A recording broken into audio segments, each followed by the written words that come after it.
katibu wa Umoja wa Waganga na Wakunga wa Tiba Asilia Tanzania.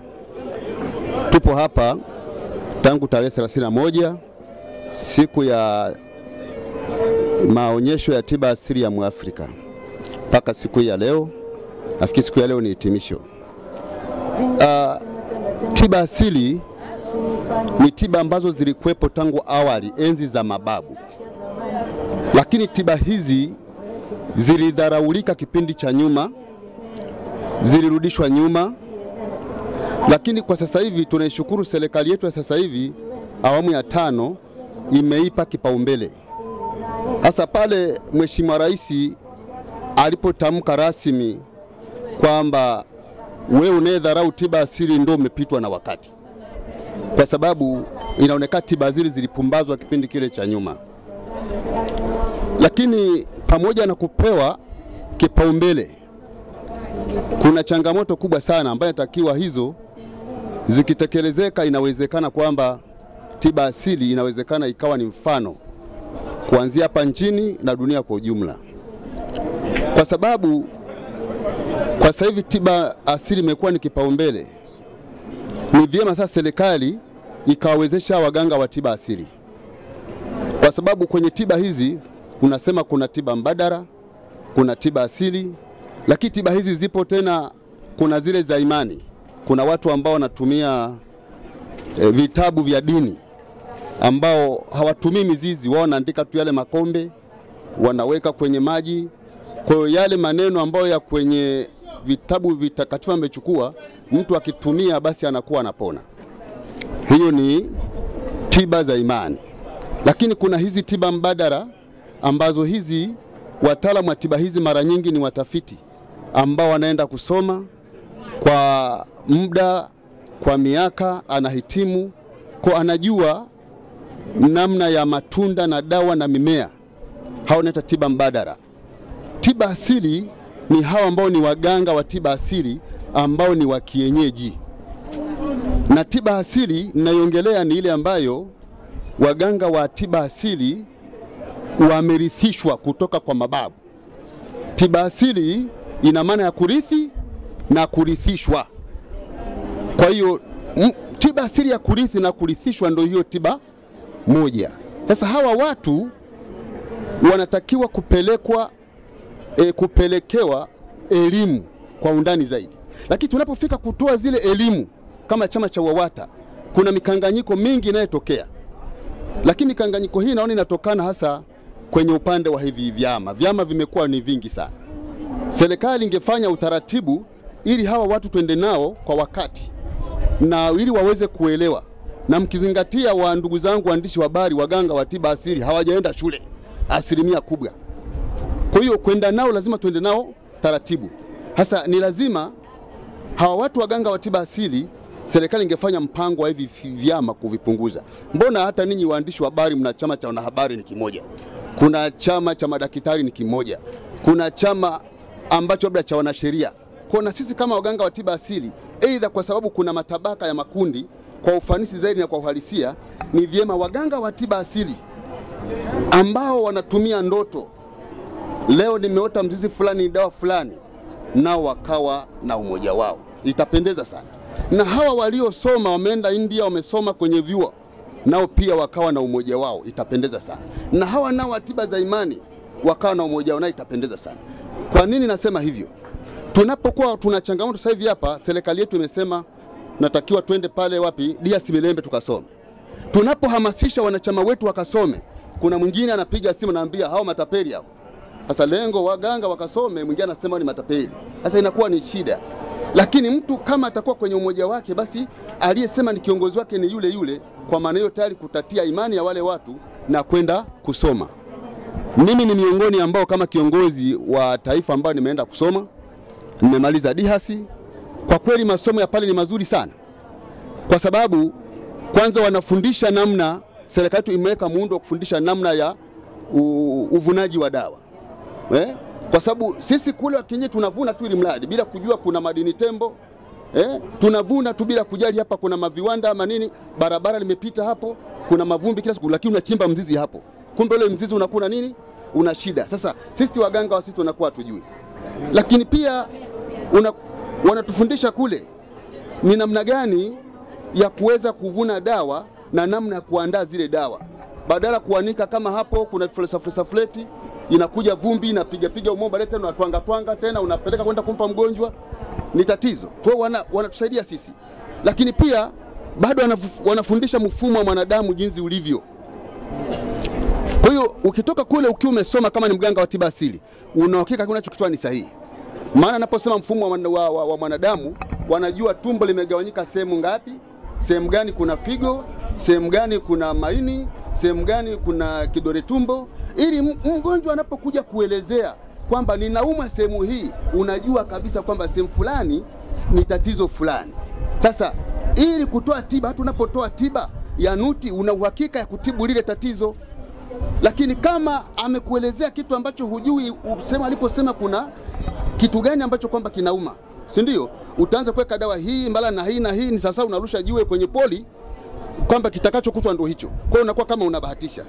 Sasa tunapata changamoto tunapohamasisha waganga wa tiba asili waje wasome.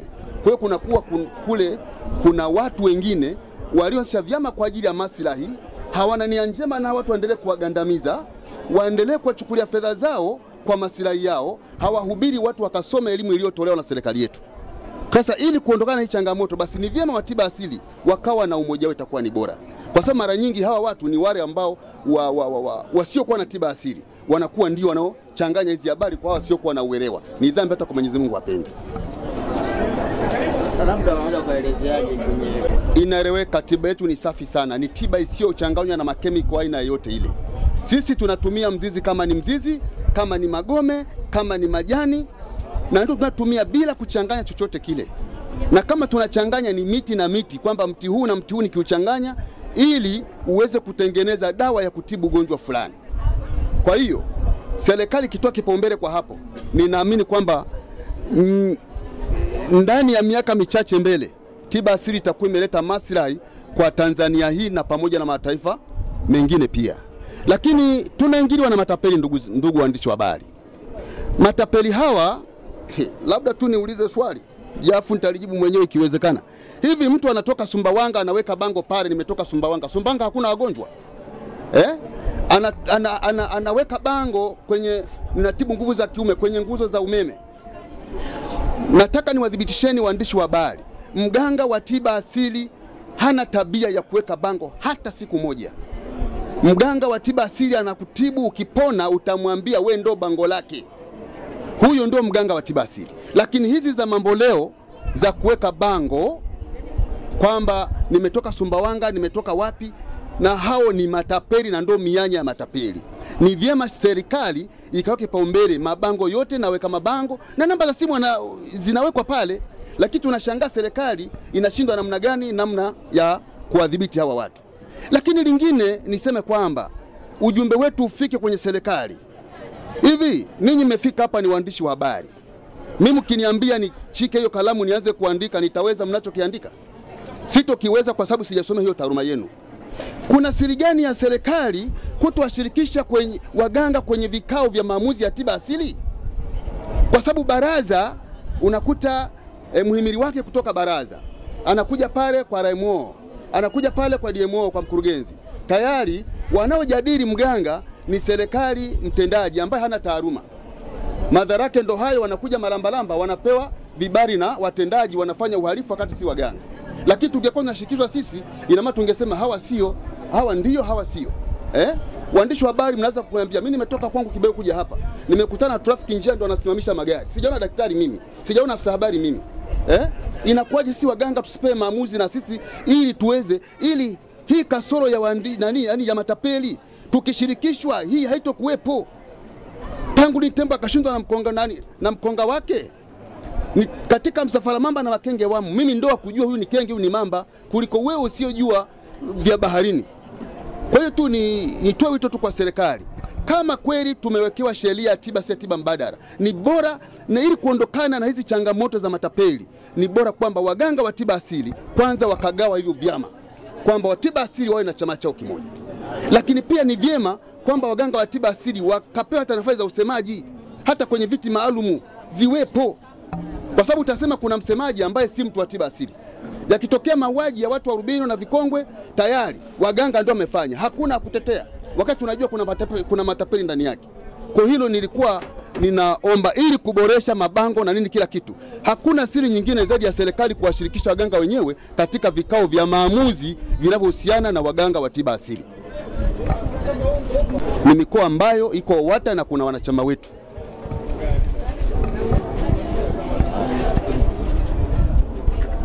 Ali John Maganyali ni katibu wa Umoja wa Waganga na Wakunga wa Tiba Asili mkoa wa Arusha. Pia ni mratibu wa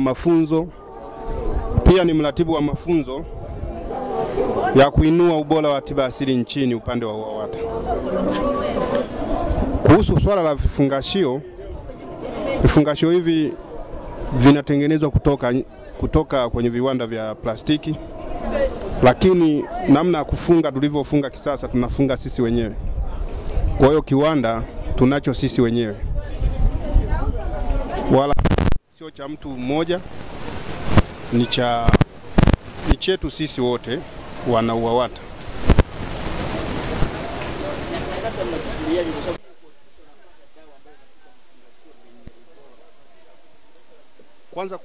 Kwanza ukitaka kufanya kazi nzuri huwezi kufanya mwenyewe peke yako. Ni lazima utafute wataalamu wakufundishe, wakuelimishe nini maana ya package. Ukishajua namna ya kupaki dawa, sidhani kama unaweza ukapaki kwenye kopo ambalo ni chafu. Kwa hiyo ni washauri wenzetu ambao ni tiba asili. Tiba asili ishageuka sasa hivi ni ujasiriamali pia, kwa sababu wewe unatibu mtu apone na wakuletee fedha. Kwa hiyo ni bora zaidi utengeneze kitu ambacho kitamvutia mlaji. Utakifunga vizuri, utakiwekea ubora, hata kama ni mtu akitaka kukitengeneza yeye ashindwe kulingana na gharama ulizozitumia pale. Aina nuti inaweza ikakaa kwa muda wa mwaka mmoja, na hatuweki kitu chochote au kemikali yoyote zaidi ya miti yenyewe, kwa sababu Mungu aliweka uwezo wake. Kuna miti hata ukienda kwenye msitu, kuna baadhi ya miti inaweza ikapekechwa na mchwa na nyingine miti isipekechwe na mchwa. Kwa hiyo si kila kwamba huyo mti ambao haupekechwi na mchwa ndio unakuwa na sumu kwamba kwa ajili ya kuleta madhara kwa mwanadamu. Hapana, hiyo ni sumu kwa ajili ya wadudu. Kwa maana hiyo miti hiyo ndio iliyotumika kuweza kuhifadhi hii dawa, na ni dawa pia na yenyewe. Ndio maana unaona hapa hata ukitingisha vipi haiwezi kutoa uhalisia wa rangi yake. Hii ni miti na hamna kitu chochote kilichowekwa huko ndani kwamba labda ili kiweze kuongeza rangi. Hapana.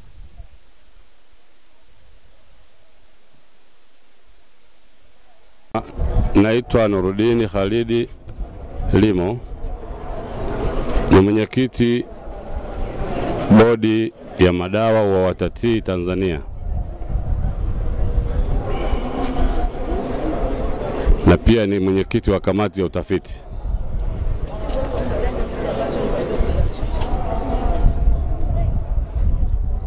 Swali la msingi mama ulilouliza ama dawa za asili. Tunapozungumzia neno dawa ya nuti ni nembo kama kampuni yetu, lakini dawa za asili tunazungumzia kwa ujumla wake. Kuhusu uchumi wa kati, watu wameingia kwenye uchumi wa kati, uchumi wa maendeleo tu. Ni uchumi wa kati pamoja na afya zetu. Manake bila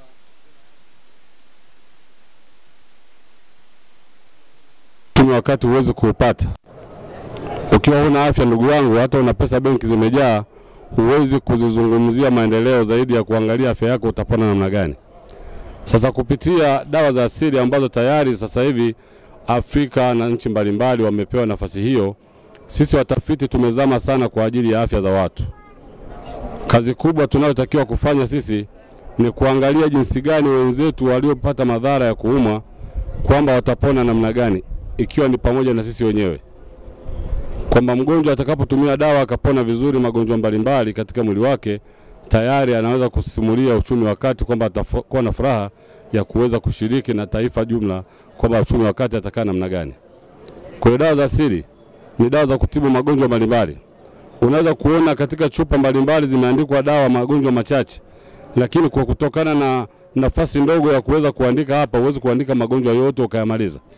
Lakini asili kubwa, dawa za asili zinatibu magonjwa, hasa kwa wakina mama nyakati hizi wamekuwa wana tatizo kubwa sana la kutokushika mimba. Hilo ni tatizo kubwa sana ambalo limeshika taifa kwa sasa hivi. Mtoto ni mdogo miaka ya nyuma akiambiwa kwamba hapati mimba eti ana miaka 22, halafu mimba hashiki. Mimba ikishika inaachia. Unatafuta kuna nini? Kuna baadhi ya watu wameathiriwa sana na baadhi ya madawa kwa ajili ya kuzuia kubeba mimba. Kumbe walifikiri wanafanikiwa, kumbe baadaye wanapata hasara. Katika matumbo yao wanapata vikemikali ambavyo vinasababisha tayari ule uzazi unapotea, yale mayai yanapotea.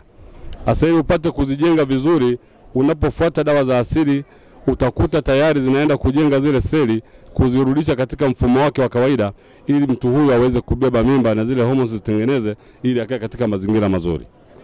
Kwa hiyo dawa za asili tuzitumie sana, na nyinyi waandishi wa habari muzisimulie, kwa sababu mpaka sasa ukiangalia tiba za asili, hata vile vidonge mnavyoviona vya hospitalini vina 85% ni dawa za asili. Kwa 15% tu zimewekwa pale kwa ajili ya mchanganyo ili dawa ile siweze kuharibika. Kwa hiyo tunasema dawa ya asili imepewa kipaumbele. Na ukienda kwa mfano porini, leo kuna miti inaitwa mikwinini. Huwezi kuijua mikwinini bila mganga wa asili. Kuna miti inaitwa chloroquine, huwezi kuijua. Kuna miti 140, huwezi kuijua bila kumfuata mganga wa asili. Leo kuna vitunguu saumu watu wanavitumia kama nini? Kama sehemu ya mboga. Lakini vitunguu saumu vimepewa nafasi kubwa. Leo tuna sabuni watu wanaogea sabuni hizo, watu wanafulia sabuni hizo, watu wanajipaka sabuni hizo, ni miti ya asili. Kwa hiyo vitunguu saumu nao pia tunaiweka katika tiba ya nini? Tiba ya asili. Vitunguu maji mnakunywa ni dawa, tiba ya asili. Kwa hiyo ukiangalia katika mfumo wa nuti na dawa mbalimbali ambazo tumechanganya humu, hivyo vyote unakuta labda tumeviingiza humu, lakini vyote ni kumsaidia yule binadamu wa leo aweze kuponya magonjwa mbalimbali.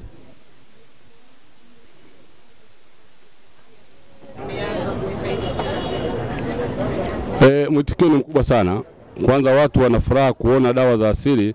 Zamani ukiangalia dawa ya asili mpaka ukiangalia mwenyewe unaichukia, lakini leo ukiangalia jinsi gani dawa umeipeki na kuangalia rangi yake, wengine wengi wakija hapa wanaona kama ni juisi. Kwa hiyo wengine walichukua kijua wananunua juisi, kumbe ni dawa ya asili. Na kumbe baada ya kuona mabango yetu na kuona jinsi gani dawa zinafanya kazi, wengi walishazichukua mpaka sasa hivi, na tuna oda ya waganga ya watu mbalimbali ambao tayari kwa sasa wanahitaji wachukue dawa hizi kwa ajili ya kwenda kutibu magonjwa mbalimbali. Kuna swala limejitokeza nyumbani. Heshima kuirudisha nyumbani, asilimia kubwa sasa hivi nguvu za kiume imekuwa ni janga la kitaifa. Na ndio maana unaona leo hata wenzetu wanaoweka mabango mbalimbali wamejikita hapo kwa sababu ya kusema kwamba dawa hizo ukizitamka tu dawa hizo zimesaidia. Lakini lengo kubwa ambalo umeuliza ni kwamba mfumo wa mwanadamu kupoteza nguvu za kiume ni tatizo ambalo asilimia kubwa linasababishwa na mawazo. Mawazo yanapokita sana kwa mwanadamu, na baadhi ya vyakula ambavyo anakula havina virutubisho vizuri katika mwili, halafu na magonjwa mbalimbali yanaweza kumwingia mtu bila kufahamu, tayari anapoteza nguvu za kiume. Automatically nguvu za kiume mtu anazaliwa nazo, akiwa nazo kabisa, lakini kuna watu waliozaliwa hawana nguvu za kiume. Lakini kwa wale ambao tayari zimepungua kwa sababu ya kupungukiwa na madini, tayari akitumia dawa za asili zinamsaidia kurudisha ule mfumo wake halali. Kwa hiyo hatuingizi tu kwamba dawa hii inaongeza. Kwa mfano Viagra, kuna watu wanatoa Viagra. Hii Viagra vinaomaliza watu sana, ingawa sidhani sana huko kuharibu biashara za watu. Lakini nataka kusimulia kwamba zile kazi yake inakuja anaitumia kwa muda ule mfupi wa masaa fulani. Kwanza inambadilisha akili yake, inambadilisha mfumo wa upumuaji wake, halafu anapata zile nguvu kwa muda mfupi. Lakini zikishapotea pale, kesho na kesho kutwa unamkuta anataka tena apate nini? Apate ile dawa. Lakini sisi kama sisi waganga wa asili tunachukua dawa ya asili, mtu anainywa, inaenda kujenga zile tezi ambazo zinasumbua, kuondoa chango lililoshika, chango la ngiri na kadhalika, halafu yule mtu anarudi katika hali yake ya uhalisia wa kawaida. Huyu akitumia dawa hii kwa mtazamo mzuri, kwa maelekezo ya daktari vizuri, anarudisha ile nguvu yake ya asili na anabaki kuwa mume salama ndani ya nyumba yake. Hata kimbiwa na mke tena. swala kama amepatwa na mambo mengi sana. Kwa mfano wakina mama wengi, nataka niwashauri sana Tanzania yetu kwa ujumla na nchi mbalimbali watakaosikia tangazo hili, ni kwamba kwanza wapunguze sana utumiaji wa madawa ya kuzuia mimba. Waondoe kabisa hilo, likiwezekana waliondoe kabisa. Mwenyezi Mungu ametengeneza mfumo maalum wa mwanadamu kwamba akifika tarehe fulani ashike mimba, lakini akifika tarehe fulani awe na mazingira fulani. Leo hii anapotumia zile dawa, anafika wakati mwanamke anajitamba kabisa barabarani, anasema mimi sioni siku zangu, sioni mzunguko wangu. Eti yeye amejifanya tayari. Mwanaume ndio peke yake amefundishwa na ameokwa na Mwenyezi Mungu, ikifika mwisho wa mwezi asifanye hivyo. Lakini mwanamke kama mwanamke anatakiwa kila mwisho wa mwezi asafishe tumbo lake. Yaani ikishasafishika ile tayari kizazi chake kinarudi katika mazingira ya kawaida. Lakini pia huyo anayetumia dawa hizo ndio yule ambaye anafika wakati anakaa na mume wake anasema sijisikii. Ina maana hajisikii. Kwa hiyo kama hajisikii, yule mume tayari ana hamu ya kutoka kwenda kutafuta mtu mwingine, badala yake ameshaharibu ndoa yake. Kwa hiyo maana leo ukicheki katika dawa zetu tunaandika kuna nguvu za kike, alafu kuna nguvu za kiume. Kwa hiyo nguvu za kike ni yule mwanamke ambaye hasikii hamu na mume wake wakati wa tendo lile. Na mpaka upate ile ladha. Kama upate ladha ni sana kwamba umeshiba alafu unalazimishwa kula. Kwa hiyo nawashauri sana wa Tanzania na ndugu zangu wote waandishi wa habari, mtoe hili jambo sana, mwafuate sana wenzetu waganga na sisi waganga kwa ajili ya kuwapa watu elimu ili watu watumie dawa ambazo hazina makemikali ya kuharibu mili yao. Kutengeneza mwili kuna kazi ngumu sana kushinda kubomoa mwili. Leo unabomoa dakika 5 tu, figo zimeharibika, ini limeharibika, mfumo mzima wa kizazi umeharibika. Kesho kutwa na lini unaenda kujenga dawa hizo unatumia zaidi ya makopo 30 kwa ajili ya kurudisha zile seli katika hali yake ya kawaida. Kwa hiyo tufuate waganga wa asili ili tupate nguvu za asili. Huo ndio ushauri wangu kwa wadau wote. Ni pamoja na uvunaji wa dawa. Uvunaji wa dawa umekuwa ni tatizo. Mimi ushauri wangu kwa serikali, ninaomba serikali yetu kuu, hasa rais wetu mpendwa ambaye tayari kwa sasa tunasema amesimamia tiba asili kama iliyokomboa taifa lake pamoja na dua za wanadamu. Tunamuomba, si Tanzania tunafahamu kwamba ni kubwa sana na mapori mbalimbali. Tutengewe waganga vitalu maalum vya kuweza kuotesha miti dawa ili tupate kuivuna kwa njia nyepesi. Ili ukitaka dawa, leo magonjwa yamekuwa ni mengi. Alafu tufunguliwe sehemu mbalimbali, tupewe fursa. Serikali ukiangalia manispaa, halmashauri zote, kila miji kuna halmashauri. Waganga wa asili wapewe maeneo yale ili waweze kutibu na wao kama sehemu za wenzetu. Ukienda China, ukienda wapi, kuna hospitali ni dawa za asili. Tupewe hiyo nafasi. Hiyo ndio tunayoiomba serikali, lakini kikubwa zaidi tupewe mashamba ya kuotesha dawa ili tuweze kuvuna dawa. Kwa sababu ukiangalia mashamba ya watu yameoteshwa kuna miti dawa, lakini wanapiga dawa.